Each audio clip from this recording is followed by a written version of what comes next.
नमस्कार शेतकरी मित्रांनो, व्यंकटेश ॲग्रोमॉल ह्या यूट्यूब चॅनलमध्ये आपलं सर्वांचं स्वागत आहे। आपण आज पुन्हा एकदा आलेलो आहोत टोमॅटोच्या प्लॉटमध्ये। ह्या प्लॉटची लागवड मी तुम्हाला पुन्हा सांगितली का 19 मार्च 2025 रोजी या प्लॉटची लागवड झाली। साधारणतः 23 तारखेला आपण याला पहिली ड्रिंचिंग केली होती DSW आणि सापची। ती पहिली ड्रिंचिंग झाल्यानंतर आज आपण दुसरी ड्रिंचिंग म्हणजे दुसरी आळवणी करतो याला 11-44-11 आणि मॅग्नेशियम सल्फेट ह्या खताची आपण दुसरी आळवणी करत आहोत। आपण बघितलं असेल हे बघा, पहिली ड्रिंचिंग झाल्यानंतर झाडाची परिस्थिती बघा, एक चांगले फुटवे आपल्याला चांगला शेंडा निघालेला दिसतो। DSW अतिशय परिणामकारक आपल्याला ठरलेलं दिसतंय, कारण झाडाचा एक 5व्या-6व्या दिवशी चांगला फुटवा वगैरे आपल्याला चांगला झालेला दिसतोय। तर आपण ही दुसरी जी आळवणी चालू आहे 11-44-11 आणि मॅग्नेशियम सल्फेट याची थोडक्यात आपण माहिती घेऊया। 11-44-11 हे जर खत बघितलं आपण तर हे उच्च प्रतीचं वॉटर सोल्युबल खत आहे। याच्यामध्ये 11% N, त्याच्यानंतर 44% फॉस्फेट म्हणजे PTO5 आणि 11% पोटॅशियम म्हणजेच आपला पोटॅशियम असं अन्नद्रव्य असणारं 11-44-11 हे वॉटर सोल्युबल खत आहे।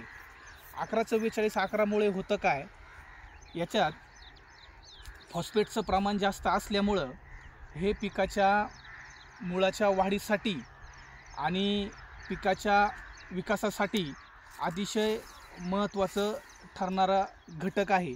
फॉस्फेटमुळं मुळांची वाढ चांगली झाल्यामुळे पीक चांगल्या प्रमाणात आपल्याला ग्रोथ करताना दिसतं। याच्यामध्ये जर आपण बघितलं नायट्रोजन सुद्धा बॅलन्स आहे आणि फॉस्फरस 44% आहे, म्हणून फॉस्फेट चांगले असल्यामुळे आपल्याला याची ग्रोथ चांगल्या पद्धतीनं आपल्याला मिळते।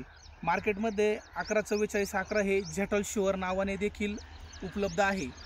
हे उच्च प्रतीचं आणि पाण्यामध्ये पटकन विरघळणारं असं हे खत आहे। याला महत्त्वाचं म्हणजे मायक्रोन्यूट्रन्स लिंक केलेलं आहे। मायक्रोन्यूट्रन्स लिंक केलेलं असल्यामुळे पिकामध्ये कुठल्याही प्रकारची आपल्याला अन्नद्रव्याची कमतरता दिसत नाही। म्हणजे होतं काय, जी अन्नद्रव्यांची कमतरता आपल्याला जाणवते, झिंक असेल, मॉलिब्डेनम असेल, ही जी कमतरता आपल्याला जाणवते तर ती आपल्याला जाणवत नाही। म्हणून हे खत आपल्याला NPK सोबतच मायक्रोन्यूट्रन्स देखील उपलब्ध करून देणारं खत आहे। याच्यानंतर आपण दुसरी जर भूमिका जर पाहिली तर दुसरी जी आपली ही चालू आहे ड्रिंचिंग म्हटली म्हणजे आपण 11-44-11 आणि मॅग्नेशियम सल्फेटची एकत्रच ड्रिंचिंग करत आहोत। याच्यामध्ये मॅग्नेशियमची भूमिका आपण जाणून घेणार आहोत। मॅग्नेशियम जर म्हटलं तर पिकांमध्ये क्लोरोफिल तयार करण्यासाठी आणि सगळ्यात महत्त्वाचं प्रकाश संश्लेषण क्रिया होण्यासाठी अतिशय महत्त्वाची भूमिका मॅग्नेशियम ही बजावत असतं। मॅग्नेशियममुळं होतं काय, जे वनस्पतीची किंवा पिकाची पानं जी आहेत ह्या पानांमध्ये क्लोरोफिल निर्मितीचं काम हे आपलं मॅग्नेशियम करत असतं। तसेच प्रकाश संश्लेषण क्रिया देखील मॅग्नेशियममुळे चांगल्या पद्धतीनं होते। याच्यात पिकांच्या पानांमध्ये क्लोरोफिलचं प्रमाण वाढल्यामुळे होतं काय, तर पानं ही हिरवीगार ठेवण्यास मदत होते। तसेच याच्यामुळे वनस्पतीमध्ये कार्बोहायड्रेटचा वापर देखील चांगल्या पद्धतीनं वाढतो। आणखी महत्त्वाचं, याच्या मॅग्नेशियममुळे झाडांच्या फांद्यांची वाढ आणि तंतूंची वाढ झाल्यामुळं झाडाची विकास होण्यासाठी चांगली मदत होते।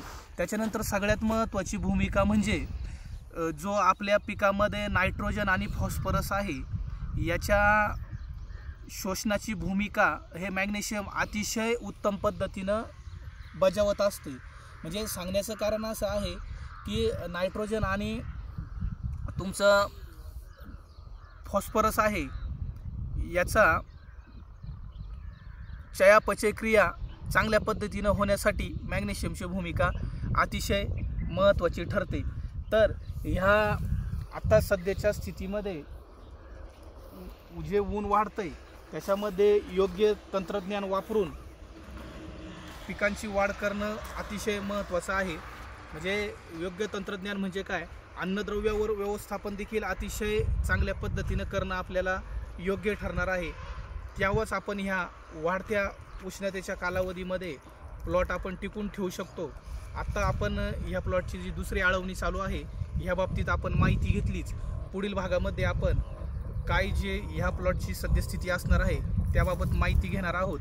तोपर्यंत आपण तुर्तास थांबूयात. धन्यवाद.